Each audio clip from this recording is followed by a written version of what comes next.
Good morning, everyone, and welcome. I'm Dean McBride. I'm chair of the State Bar of New Mexico Solo and Small Firm section. I'm really glad to see so many people coming into the room and joining us today. Today we're really excited. This is the second in a continuing series that the Small Firm section is sponsoring to offer as many free CLEs as we can sort of pull together as a section this year, and I'm very excited about it. We had a great response last month to budgeting, and the response to this month's Notary session has been phenomenal. So clearly this is an interesting topic. This is important for your business, important for your teams, important for your success. So I hope you enjoyed today's session, and I hope you'll feedback with me about ways that the section can be helpful and useful to you, and what kind of topics you'd like to talk about. We're focused on helping your business succeed. So it's not going to be so much substantive law. It's going to be your practice management, your forming a good collegial relationships, getting the information you need. And as I like to say, together, we are the biggest law firm in the state. So if you're feeling lonesome and you feel you're disconnected, call me. I will find somebody for you to talk to, or I will talk to you, and I will always get the coffee. So it's never a problem. We are 38% of our bar. The small firm network, and I'm really excited to see so many people piling in. So the only other thing I want to say to you, housekeeping, is if you're not a member, please join the small firm section, solo and small firm section, on the State Bar's website using your dashboard. And also, if you are a solo and small firm section member, please join our listserv. You can contact me, dn@mcbridelaw.com. I'll put my information in the chat, and I'll get you connected with the listserv. The bar is transitioning to a new listserv this month, but we're going to get all that worked out. It's going to be great. And we have a very vital and vibrant listserv. We do a lot of referrals and asking questions, and I think it's been exciting. So with that said, I'd like to introduce a couple of new friends that I've just recently made. And when we were thinking about doing this webinar, I just didn't know what to do. So I kind of do what I always do. I open up the State Bar's website and I just start looking for names, and I ran across Dylan's name. And so Dylan Lang is the chief counsel. Is that the right title? Sure, yeah, General Counsel. General Counsel, yeah, General Counsel for the Secretary of State's office. I'm so private practice, the General Counsel title just totally escapes me. But Dylan is the General Counsel of the Secretary of State's office, and he was super friendly and really eager to help, and eager to hear that we had so many questions. And then he introduced me to Christina Chavez. She's the director of the Business Services Division and sort of oversees the whole Notary project. So it was an exciting announcement when they told us all of our Notary stamps were going to change and our life was going to get different. So I want to turn it over to Christina and Dylan now and see how they can help us figure it out. So there you go, guys. Hi, everybody. I'm glad to be here. I'm really excited to present this to everybody. I know everybody is very excited to hear the presentation and to maybe get some clarification on some confusion, and that's what Dylan and I are here for. Both Dylan and I have worked hand in hand in getting the rules implemented, and it was a long process, but I think it's going smoothly, and I'm really excited for all the attorneys, for their ability to be non-commissioned notarial officers. I think the adjustment itself is a little bit crazy, I'm sure, but I think once everybody gets situated, it's going to be a lot easier and a lot more streamlined for you. So I'm excited to present. So of course, Dylan Lang, he's awesome, and he's here for any questions that I can't answer, but I can go ahead and start. There's a PowerPoint presentation that I'm going to give out. I'll try to go as slowly as I can. I'll probably about 20 minutes in, I'll stop and see if there's any questions. If it goes 20 minutes, I'm not sure how long this will go. It's not super long, but again, any questions, we definitely can assist you. So I'll go ahead and share my screen. Let's see here. And as Christina's loading that up, if you have any questions, please put them in the chat, and we'll try to address them. And although we are presenting here today, we just want to extend a continued relationship with you all in our office, and any questions that we can provide throughout this process. So we'll make sure to have you to have our contact information, and please do reach out. That's what we do on business services side in our office. So we see this as a continuing relationship, not just a one-time presentation. Great. I'm sorry, guys, my little technical difficulties here. I'm trying to find the slideshow. There we go. I kind of toggle between Teams and Zoom, so sometimes I have a little bit of issues. Can everyone see my screen? Yeah. Yes, we can see your screen. It looks great. Great, awesome. So as you know, we have the new law that was in effect on January 1st, which is the Revised Uniform Law on Notarial Acts. For short, it's RLONA, just because it's a little easier to pronounce and say. So I'm sure you're all familiar with that acronym. And let's see how this works. Sometimes these hesitate a little bit, which may be happening for some reason. There we go. Hopefully it'll, it won't do this the whole time. Let's see here. Okay, so the first thing is, what is RLONA? You know, and I'm sure a lot of you are familiar, but we'll just go over it again just to make sure everyone is on the same page. My system will be a little faster. Okay, let's see here. I may have to switch to just slide format if this doesn't work.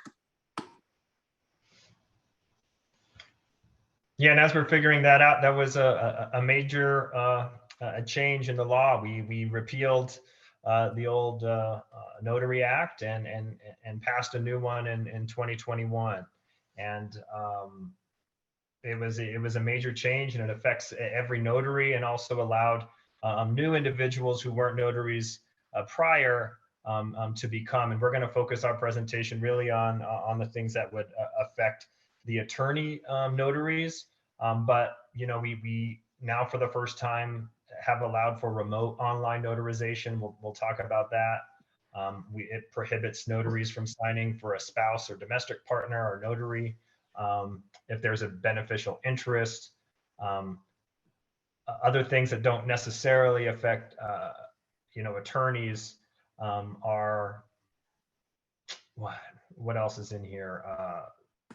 Yeah, it looks like mine. Yeah, mine's kind of doing it. You actually went over probably the first part of what finally showed up. So that's yeah, awesome. You can continue. I was just going. Yeah, and again, thanks Dylan for covering for that. I think it's just my VPN or something.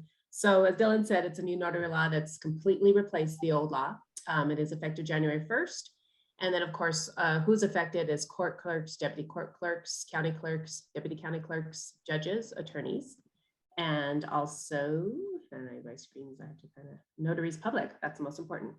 So the changes that have taken place, of course, are the new stamp requirements, which we mentioned previously, the new class requirement, and then of course, the fees. So $30 now is what the fee is to become a commissioned notary public. It was previously $20. So if you want to be a remote online notary, attorneys can do this separately as well, and it's a $30 fee as well. It is optional. You must pass this class with an 80%, and this class is actually provided by the National Notary Association, and the link is on our website. There is a new stamp registration process, a new application and filing fee, and all this will go into detail as I'm going through, just kind of an FYI. And now it's hesitating again. Let's see here. Okay, great. So the application fee again is $30. And then we also have a remote online notarization fee, which would be $75. So it's a little bit higher. And the major thing for attorneys currently now is that they can no longer be notaries public. They're non-commissioned notarial officers, automatically effective in January. So existing notaries public that are authorized to practice law in the state of New Mexico do have an automatic expiration date of 12/31/2021 for their existing notary commission. So I think a lot of confusion I've received as far as questions from attorneys is they kind of similar to the clerks, deputy clerks and county clerks. They're non-commissioned notarial officers. They actually are performing in their official capacity. So they perform as non-commissioned notarial officers in their official capacity, and they can also be notaries public. So I think that's where the main confusion is. So attorneys are the exception for that. Yeah, and if I could just clarify, and there might be another slide there, but I did see a question in there about an attorney. Can you, and you already are a notary, can you stay a notary? And as Ms. Chavez just stated, No, right? So that you are now become a notarial officer. There's no bond you need to make, but you do need a new stamp, as everyone does.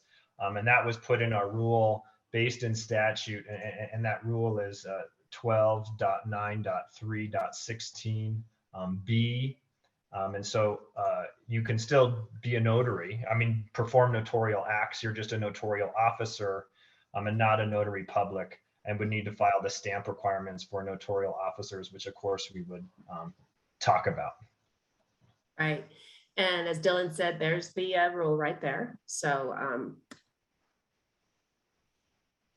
definitely, if you want to refer to that rule in case there's any other questions, I think that's the main question we've been receiving. So just so that I can be clear about what this means that even if like my commission doesn't expire until August of 2023, but are you saying that with this rule, my commission expired at December 31st and I am no longer a commissioned notary and I can only use the attorney stamp? That's correct. That is correct. Huh. Okay. I think a lot of us didn't understand that at the end of the year, and so we sort of understood that our commissions would continue until our commissions expired. But if we had not had a commission, we could then be a notarial officer. But what the rest of us could, since we didn't have new stamps and we didn't understand the rule, we could still use our old stamps, get a journal, and be able to notarize things. And so are you saying anything we notarized between January 1st and today is not a valid notary? No, actually, that's not correct. There is actually a 6-month grace period, and I believe it might be in the further in the slide. If not, we can definitely discuss it now. But there is in rule a 6-month grace period for the Rolona transition. So that 6-month grace period allows not only attorneys, but notaries public that still haven't provided proof of stamp, the ability to use their old stamp until June 30th of this year. Okay. So anything anything you've notarized now, would still be valid. Okay, so that's good to know. So even though my commission expired, I am on a 6-month grace period to get my new stamp and do it that way. That's correct. That's correct. Okay, super helpful. Thank you. And if I could also add, Mr. McBride, there also in statute allows basically that if you fail any to perform a duty or meet any requirement under Rolona, it does not necessarily invalidate a notarial act performed. So notaries and notarial officers should also feel comfortable that if you're using this new stamp or you haven't got the new stamp, it wouldn't invalidate the notarial act itself, and that's in 14-14A-25. Okay, great, good. I think there's also a question in there about is that the same rule that's going to help us with the 6-month extension, or is that a different rule? We had to go through a pretty extensive rulemaking, and so the 6-month grace period is actually in our rule, actually right above the last cited rule that allows for this transition, and again it's 12.9.3.16 NMAC, and so that's where we've given a 6-month grace period to come into compliance with Rolona. Great, thank you. Right, and of course, as previously stated, a stamp registration is required as well as maintaining a journal. And forgive me, this is still hesitating a little. If this keeps up, I'll move toward just the regular slide. Either way, it's not as pretty. I may have to do that. Only because I don't want to keep hesitating. For some reason, it's not doing it. Let me go here. Sorry, guys. Let me go just to my slide. Again, it's not as pretty, but I think at least. Okay. Can you see my slideshow here? Yes. Okay. So here we are. It's not as pretty, but okay. It still has the information. So what's not required is you don't have to submit an application. So basically the only thing you're going to be doing is submitting your stamp registration form, which will be shown a little bit later. And you do not have to be a commissioned notary public. Well, and actually you can't be. So so that's with that. Let's see here. Oops, sorry about that. I think I'm sharing the wrong thing again. Let me try this one more time. I think I'm sharing both now. Let's see here. Let me try that again. Okay. Okay, so the changes that impact attorneys. All attorneys can be notarial officers and can perform notarial acts effective January 1st. Attorneys must comply with the stamp requirements and submit proof of stamp before performing a notarial act. If an attorney licensed in New Mexico is also notary public prior to January 1st, their notary public commission expired on December 31st. This is kind of redundant. We're all going over it again, but good to know. And let's see here. And actually, I think I already mentioned this. Let's go to this one. Okay, so here's the official stamp. So this stamp basically on the right-hand side is an example of what the stamp should look like. Very simple, to the point. It has to include the word state of New Mexico and notarial officer, and it shall have your name as used in your official capacity. And it shall state your county, and that was actually, your county is if you're another non-commissioned notarial officer. So actually yours is going to be the state. So if you're licensed to practice law in the state of New Mexico, it would have New Mexico State on there. And it shall be capable of being photocopied and shall not contain the New Mexico State seal. So that's a little different from previously where we had the state seal on the notary stamp. So now you cannot have that on there. And you shall register your official seal with the New Mexico Secretary of State prior to your first notarial act. And this is what the stamp registration form looks like. This is actually on our website. The website's listed right here. And you basically update all this information. So you'll just need your name, the type of notarial officer that you're applying for. So of course, if you're an attorney, we would need your state bar number and jurisdiction, telephone number and email address. And of course, it must be signed and dated. And this is just for us to be able to keep record in our office of your stamp. And then of course, the most important thing is going to be the stamped impression of your official stamp, which will go right here in the middle where there's a sample right here. So this is what it looks like. And there is an email address that you can email it to. If you want to mail it, by all means, you can definitely mail it to this address on the bottom. We accept them by mail as well. And these are the journal requirements. Then this is new for unless you're a notary public. And before it was suggested, you weren't required to maintain a journal, but now with the new Relona law, you are required. So you must keep a journal of every notarial act you perform, and it shall be kept for 10 years after the performance of the last notarial act chronicled, regardless of the notary status. And it shall contain the date and time of the notarial act, a description of the record, if any, and type of notarial act, and the full name of address of each individual for which the notarial act is performed. And if the identity of the individual is based on personal knowledge, a statement to that effect. If the identity of the individual is based on satisfactory evidence, a brief description of identification presented, if any, including the date of issuance and expiration of any identification. And the fee, if there's any fee charged to the notary public, which isn't required, but if there is one, then that's where we would need that information. And I'll touch a little bit on Ron. Again, this is a little more extensive. And if anyone has any questions on this, you can definitely let Dylan or me know, and we can go a little bit more into that. But as I said before, there is a separate application process and fee. And you shall take the New Mexico State Remote Notary Online Notary Qualification Exam. And just an FYI, this exam is available on our website. Both exams are available. So if anyone wants to take the Notary Public exam just to have some knowledge, you definitely can take that. The fee is $30. It's available to everybody, and you'll still get a certificate even if you're not a notary public. Christina, can I just go back a slide? I just want to say, I don't think maybe people don't know, but for example, I have my journal. Maybe you'll tell me. Often I ask questions and I find out I've been doing it wrong. But I have my journal as a document on my phone, just in the cloud, and so I'm just keeping it with a numbers spreadsheet or an Excel spreadsheet on my in the cloud, and that's okay for a journal, right? Yes, I believe so, Dylan. That is correct. Correct. As long as the information that we have on the requirements is sufficient, you're following the actual requirements, and you're able to keep it for that amount of time, where, if you have it in the cloud and it's able to be kept for that time period, then that should be sufficient.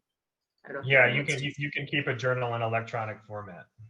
And then some people have asked, I think it's timely for the moment, that there's sort of an exception to the journal entries. Tell me if this is going to maybe come up later. If attorneys are notarizing stuff for clients, so we don't have to record those things in our journal because we want to preserve their privilege, right? I'll look at the, we haven't come across that, question. What we have done is is concern when this bill passed, and there's actually a current bill in the legislature going forward. I mean, your journal is subject to the Inspection of Public Records Act currently under law. So yeah, we would definitely, if you believe that there is a privilege, not provide that under IPRA. I guess I'd have to look a little bit closer about not recording the notarization. Looks generally. like, and someone's trying to help you out. Looks like someone posted that it's 14-14A -11E or 18E. I don't know if that's the reference that they're referring to, but you can look at that in a second. I just want to sort of plant that seed. I know that that's been a curiosity for people, and I think my understanding from reading it or from looking at stuff was that, if we were being a notarial officer as an attorney, notarizing a signature for a client, that we wouldn't have to journal it, because of privilege. No.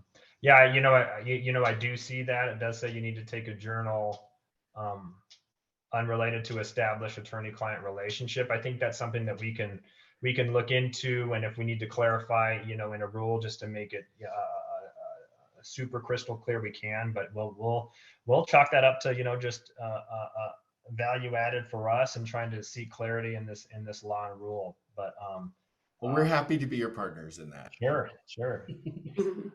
Okay, thanks, Christina. Of course. And here's a fee schedule again, in case anyone's inquiring about that. So again, $30 for notary public application, $75 for online, and the training exam is $30. And the notary changes, we're just kind of giving a little bit of information just on notaries public. I know we may have some guests that are notaries public and have some questions. So any changes that are made to your commission, you must notify us within 30 days. Anytime there's a change for name, address, your official stamp or bond, you would need to fill out a name change application, which is provided on our website. And actually anything, so address change, official stamp change, anything that's changing, we would need to be notified so we can make that change on our records. If you're resigning a notary commission, if you're no longer a resident or you no longer hold employment in New Mexico, or you're unable to perform notarial duties, you would need to notify us. And that is simply just a signed letter would be sufficient, letting us know when the effective date of when you want to resign, and we'll update our records. And then of course, upon death of a notary, personal representative should just notify us and destroy and deface that official stamp. So that's just kind of some FYI for those of you that are notaries public. And again, we can go over notaries a little bit more if anyone has any questions. And here's my contact information. You can call me at any time. That's my direct line. And if I'm away from my desk, I have it forward to my cell phone. And then there's my email address as well. And of course, Dylan can also provide his information. And here's all the resources. If anyone, I believe I've provided a copy of this PowerPoint presentation already. So if anyone would like to have it, it's definitely, you're welcome to it. So thank you, everybody. And we're open for questions. So I'm going to have everyone stay muted. And if you could put your questions in the chat, I've already collected several. So give me a chance, everyone, to catch up on the questions that we have so far. And let's see where that takes us. And then it's good to hear that you'll let us share the PowerPoint. Everyone, here's a couple things on how that's going to work. I have to figure that out. I don't know if you guys know this, but we're producing this CLE as a section, which really means me and my office administrator, Julianne, are trying to pull it together, and we're figuring it out as we go. So as I've been saying, please be gentle and patient and kind with us. But I will make the slides available somehow. We'll figure it out to section members and through the Facebook page, which is also something you need to know about getting your free CLE today. Free CLEs are for section members. If you're here not a section member, or your staff member or a friend, happy to have you here. But we will check registration today. That's why we had you register when you signed in. We'll check that against the section membership. Section members will receive a free CLE. However, we will not check that membership for a couple of days. So if you want to get your membership in the solo and small firm section in today, then you'd definitely be somebody we'd send in the free CLE for you for today. So here's some questions that are kind of going on. So it sort of goes back to this 6-month grace period because people feel a little anxious. And Dylan, maybe this is for you. It's been pointed out that seems like 12.9.3.16 seems to apply only to notary publics and not to the notary officers for that 6-month for that grace period. So I just and I know you've gone over it, but perhaps you can just address it again to help us feel a little higher degree of confidence that, you know, if I've notarized something in the last couple of weeks, it's still a good stamp. Yeah, the intention is for it to apply to both the notarial officers who are attorneys and notary publics. It's for everybody. It's not for anyone. Only notary publics. So the phrase notary publics in there sort of applies to those of us who were commissioned notary publics, even though it expired. It's sort of, that's how we're wrapped into it, is we were a notary public until the end of December. And so we're inside of that language of notary public. Yeah, I believe that is the intention, right? Most I know everyone probably in attendance here today could be an attorney and also a notary public. I don't know how big that universe is outside of this CLE room, where I was an attorney and not a notary, right? And most of the people I knew were attorneys and not notaries. They didn't want to have that great responsibility, and so this, we knew it would apply to some current notaries, but for the vast majority of attorneys here in the state, it wouldn't have applied. And so yes, I agree with your analysis regarding notary publics, but both would have that 6-month grace period. Okay, good to know. And it sounds, I don't know if is that something you might consider updating the code to clarify that, or is that train left the station? I don't really know how things work. I'm a solo attorney. If I say I need a new chair, I just get one. So your world is probably different than mine. You have more rules. Sure. Yeah. We think, number one, we think it applies and no clarity is needed. Okay. But number two, we would probably not hit the 6-month period by doing a rule at this particular time, as we need to get public comment before that point. But it would be our position. We didn't really get into enforcement of the notary law, but now complaints are actually that was a big part of the chain. A change in this bill is complaints used to go to the regulation and licensing division of the state, and now they're filed directly with the ethics commission. And so if you do have a notary complaint, you would be filed with the ethics commission, not with us. And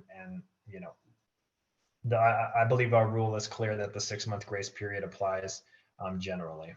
Okay. Then there's some questions sort of, so there's no fee if you're an attorney, you're just buying the stamp. Is that right? And yeah, there's no fee. Sorry, like a sign up fee. There could be a fee associated if you wanted to perform remote online notarizations. Okay. And of course, the fee for the stamp itself, but that would be, we're not provided to the stamp provider. We're not buying that from the state, though. You're getting your stamp from your usual stamp providers. Is that right? Right. And I did give some information on that. There was a question asking about some of the stamp providers weren't providing sufficient stamp, compliance stamps. We can't recommend specific providers, but Sandia Office Supply reached out to us. National Notary Association is really well versed in it. You can purchase them, through their website. And there's a couple of other recommendations as well, in case anyone had any questions on that. There's some great suggestions from your friends and colleagues in the chat group, guys, if you're looking for people to provide stamps. So take a look into that list. And then clarify the deal on bonds. So no bond for attorneys who are notarial officers, notorious officers. I feel like I want to be the notorious notarial Dean McBride. I'm hearing that there's no bond for lawyers, but staff, paralegals, other people still have a bond. Is that right? That's correct. Yes, a surety bond would need to be obtained. There is a difference in role that we no longer require a power of attorney. We're receiving still power of attorneys, which is fine. We'll record it, but the surety bond loan is the only requirement now. But previously, it was a power of attorney to accompany that. But again, if you have it, definitely you can provide it. We'll record it. And then is there an application? Is there anything a lawyer needs to do to interact with the office? Do we need to send in an application or register our stamp or do anything at all, or do we just get the stamp and start using it? You are required to provide proof of the stamp. So the stamp registration form is a good tool to use, and that's on our website. Again, you fill it out completely, and there's a specific email address that's monitored by our staff in which we record them. So that way they're on file with our office. Okay. So we do need that. And other than that, attorneys, we're not magical unicorns. If we want to do anything else, if we want to be a remote notary, or if we want some, we just have to follow the links that are there, and that's how it goes. That is correct. Excellent. So I think Cindy Silva, who's our chair-elect, put the stamp registration link in the chat for people if you're looking for that. And then, I think people still find it, maybe it's clearer now. I'm sure it's much clearer now, but I'm just going to ask, it was an early question. Help us understand the difference between a commissioned notary and a notarial officer.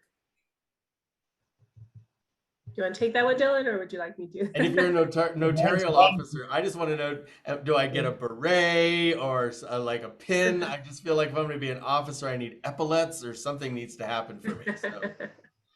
Yeah, no, the notarial officer is just, it was on the first slide. So when this presentation is provided, you'll see they're just this new a group of individuals who weren't necessary, who have the ability to perform notarial acts by their position or by their status as an attorney, right? So they are different from just a notary public. So that's a notary public is someone that everyone is familiar with.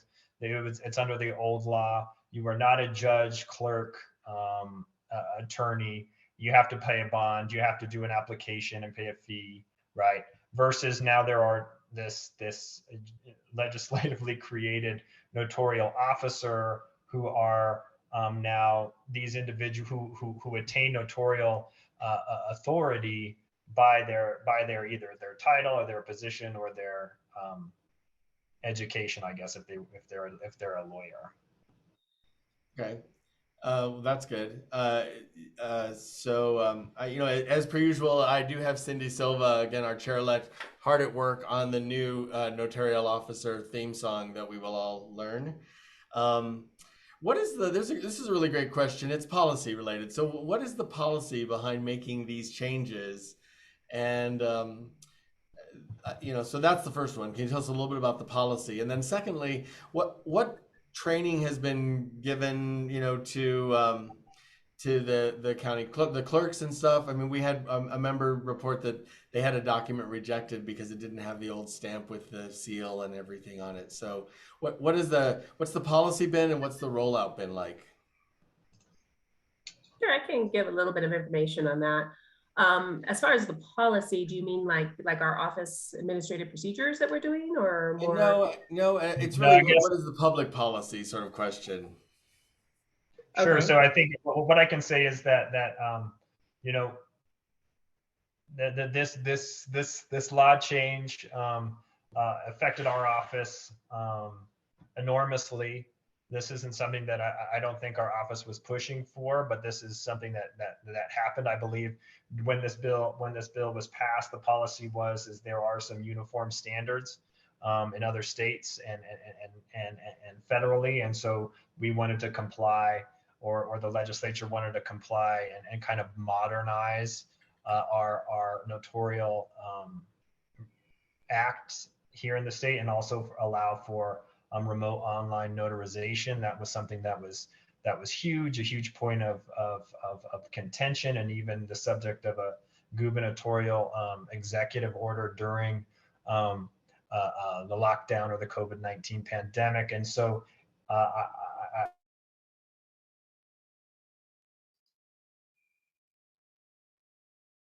intent was to modernize our systems to comply more with what was going on nationally. And for trainings, I know that Christina can talk about the trainings we do. We do have a close relationship with the county clerks, as you know, they are our chief election administrators and also notarize documents. We did provide a training much similar to this, but focused more on the clerk's responsibilities. And so that outreach continues.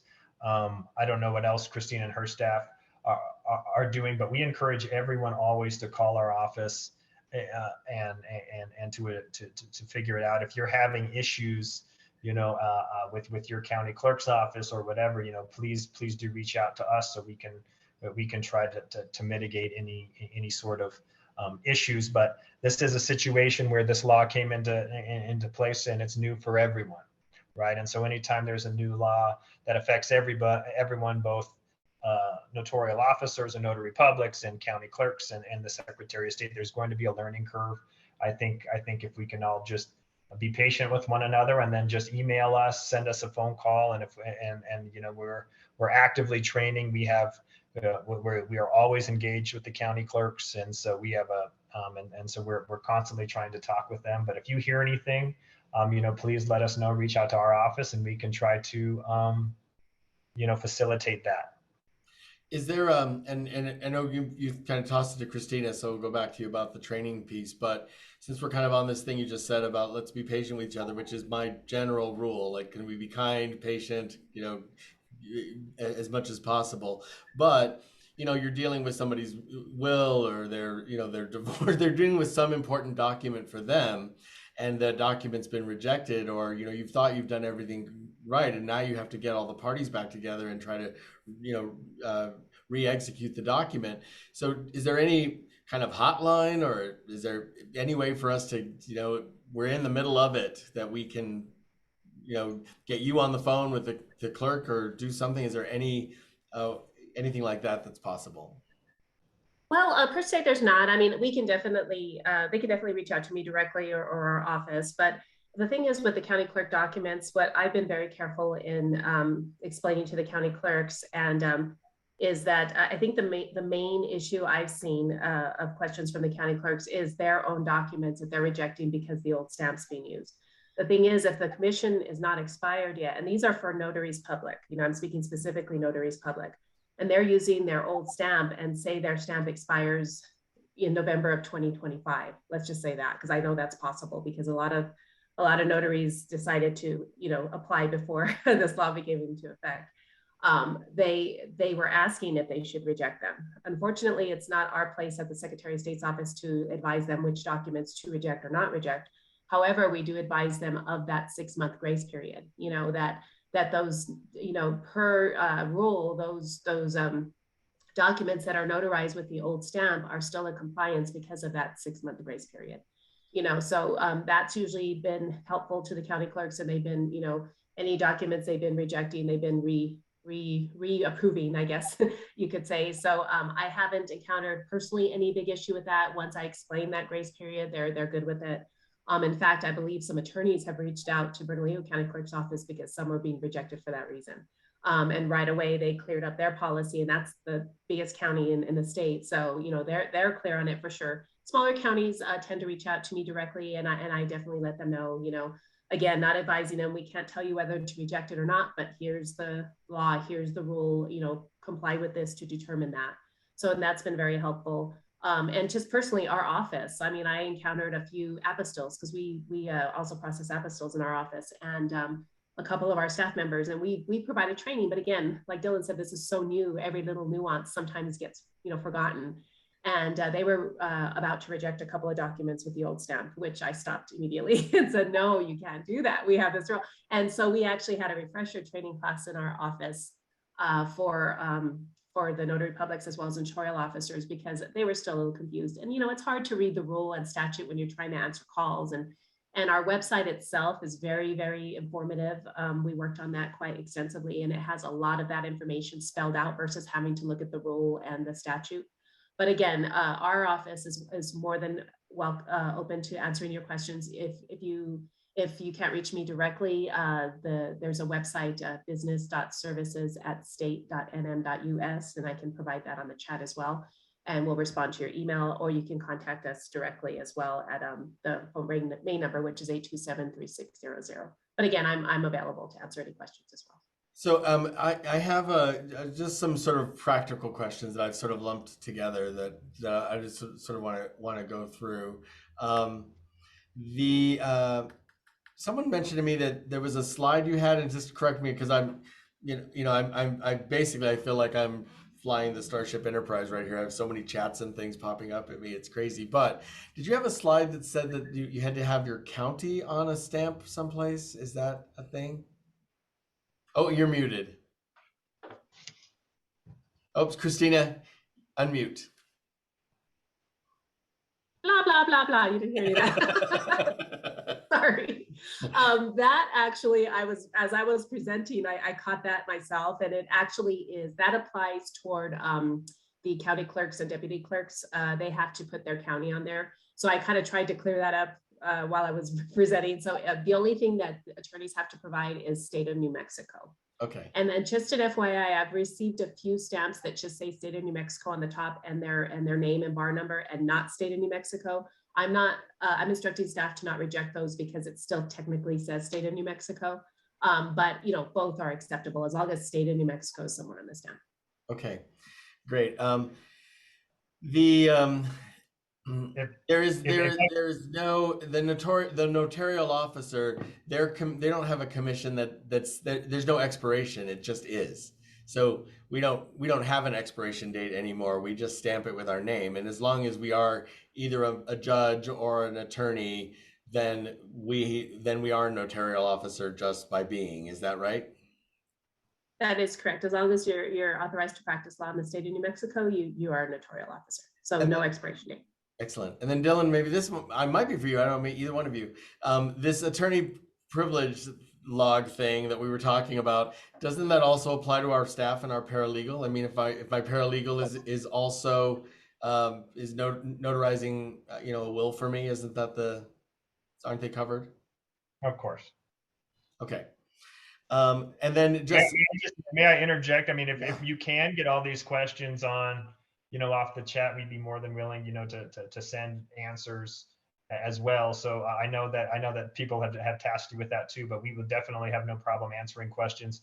If we did that, is there another presentation after us, or?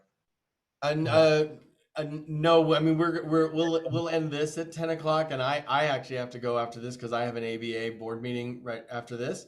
But we will save all the chat questions. I'll go through them, pull them out, send them to you and Christina. Maybe you guys can write some answers, and I'll share those answers on the Solo and Small Firm listserv and also on the Facebook group. If Perfect. You guys. No, absolutely. I just didn't know.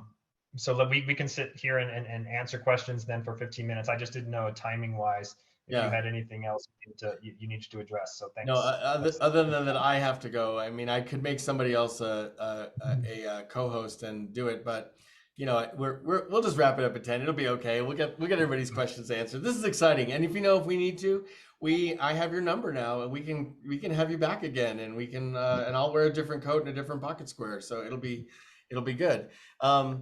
Let's see. So, and just to be sure, we're talking about an ink stamp now. There are no more embosser stamps for us, right? Okay. And then does the journal, there was a question, does it need to be paginated? My thought would be there's a date and a time of when you're doing it. If it's electronic, it's going to be sortable. So I think you're going to have the date time, so you'll be able to figure out how that's sorted. So no specific pagination rule. Yeah, there's nothing in the rule about it, but And then in terms of the journal's there really to keep things in order and everything. So I'm not suggesting not to paginate, but Okay. And then so you could paginate if you want to, but we're really interested in the date and time. I mean, you can find the information in your system. I guess you can, I mean, if one could, if I have my system organized in a way and I can find it, if I need to prove it, I guess I can find it, right? Yes. Um, then in terms of the acknowledgement, whatnot, has any of that changed, or is it all the same? We don't need an expiration date anymore for us. Right. The acknowledgements did change slightly because of that. So it was modified a little bit to exclude the expiration date. I can try and pull it up right away if I can and see if I could share it, but it is slightly different. It's actually in the Rolona law under, let me see if I can try finding it and kind of show it to you, but it is different. The acknowledgements have replaced the current ones that were previously implemented. And actually on our website, we have a page dedicated just to that. So like samples of different acknowledgements that you can refer to as well. Right. Yeah, Okay. and also, I think there's some questions just there about, samples. We've also put samples on our website, including the acknowledgement. And they're also in the rule, which I know someone has posted to 14A-15. But so there are some resources for you all to look at to see what the legislature has deemed acceptable for those. Excellent. And then this is something I haven't really thought about. The question is, what happens to the bond that a lawyer has already placed? What happens to that bond? You probably would need to check with the bond company where you purchased it. I believe normally what they do is that bond itself expires at the end of the commission. So technically, if your commission expires on 12/31, I would think that would be the expiration of the bond as well. I don't know if Dylan can expand on that, but that's normally how they handle it. They won't even put the effective date of the bond until they receive, confirmation that a notary public is commissioned. So I'm thinking that it might be similar to that, but that I'm not positive. I don't want to answer that incorrectly. So we would. Yeah, We would I tell our agree. bond- would we just tell our bond company that we're no longer a notary public and we don't need it anymore after the 6-month grace period or something? Yeah, that's probably, yeah. Yeah, I mean, that's probably the best place to go. I mean, if any of you do that and want to report to us about, that conversation, please do, and we'll share that and update it on our FAQs. We also have FAQs on our website. Okay. We haven't got that specific question yet. We are also only a month and 11 days into the new law, so we're all. Well, I'm sure that my office's administrator Julianne will be looking into it momentarily because she's very proactive that way. So if I find out an answer, we'll share it out with you guys, and you can share it around. Just to address a couple things that have been posted again. I see a question about can lawyers use an embossed stamp? No, I hear the answer is no to that. Actually, let me clarify that a little bit. Okay. Only because the law is silent on an embosser per se. It doesn't Okay. even mention an embosser. However, embossers can be inked. So if you have an embosser stamp, that embosser stamp complies with the stamp requirements as far as the content. If it's able to be printed on paper with ink, permanent ink, then that would be okay. But if there's an embossed stamp that's on a document that's not in ink, which is possible, you can emboss it where there's no ink, then that wouldn't be eligible. So a lot of people are confused because they think embossed stamp is totally not acceptable. But again, you can ink an embossed stamp. So that would comply. So if you really like to use those, and I know a lot of people are committed to those, and if they want to use them, as long as they have an inker, or I believe even stamp companies provide a specific ink mechanism. I'm not real familiar with it, but that actually will ink, provide ink on the actual paper, then that would be fine. And then back to this notary versus notarial officer. Thank you. Julia showed her inking embossed stamp. Very, very nice, with a laser cutter or something in it, probably also. So attorneys can no longer, other than the 6-month grace period, if you were already a commissioned notary before the end of the year, attorneys cannot be commissioned or no longer commissioned notaries anymore, other than the 6-month grace period. After the grace period, no more, right? You have to be a notarial officer and have the notarial officer stamp inked or inked. It has to be inked. Is that right? That's right, and it is a grace period. So the encouragement is to comply with Rulona as quickly as you can, and with the requirements. Most importantly for a notarial officer is the new stamp. And so Right. yeah, you do. We allow for 6 months just because of what a heavy lift this is throughout the state. But again, we do encourage the black letter of the law in Rulona is you can't, as soon as it comes into effect, January 1 of this year, you need to comply with every component of it. So we encourage those to quickly conform to the stamp requirements. Okay. Yeah, I think that's great. So it's a grace period. It's not an extension. And yeah, and I think yeah, and I think uh, what our office really what we do is, and what we serve is really the administration piece of the notarial officer. I mean, the Rulona rule about how to register, how to make sure it's proper, right? Um, Again, for enforcement or any questions about what is a valid document generally, outside of the issues that we talked about, with the stamp, with this grace period. We don't really provide advice or legal advice about what is a valid notary, what kind of form do I need to do XYZ. And in fact, one of the changes, and that's a period, and then I'm gonna switch gears a little bit. And one of the changes in Rulona is that if you are just a notary public, right, not an attorney, now the legislature makes clear that you can't hold yourself out as providing legal advice. You can't give legal advice on a document. And so that is one of the policy considerations, as well as notary publics were being seen as potentially giving legal advice, and so that's something that they don't do, and now they're required not to do specifically in statute. So I just wanted to make that clarification too. I have seen some questions just generally about what is a legal document or not, and just to clarify what our office is statutorily obligated to provide to notaries and notary publics.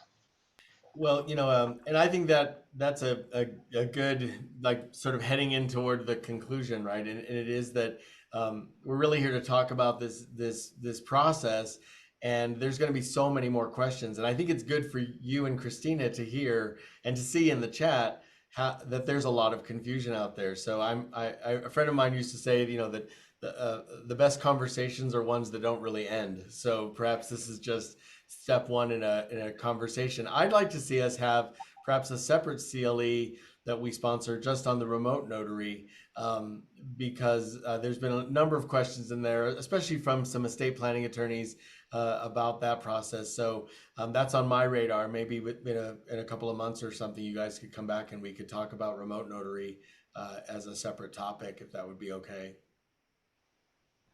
Perfect. Yeah. Absolutely. So we can stay in contact. My information's in the bar bulletin, but I mean, I can give it to you as well if any of you aren't familiar with how state employees work. It's just my first name and my last name. Yeah, you can post it in the chat, and we'll share it all out. There's a good question that just came in, and many good questions. I don't want to do any kind of qualitative check on the questions, but here's one. What about any issues with documents that may have been notarized prior to the change in law but have been held in escrow?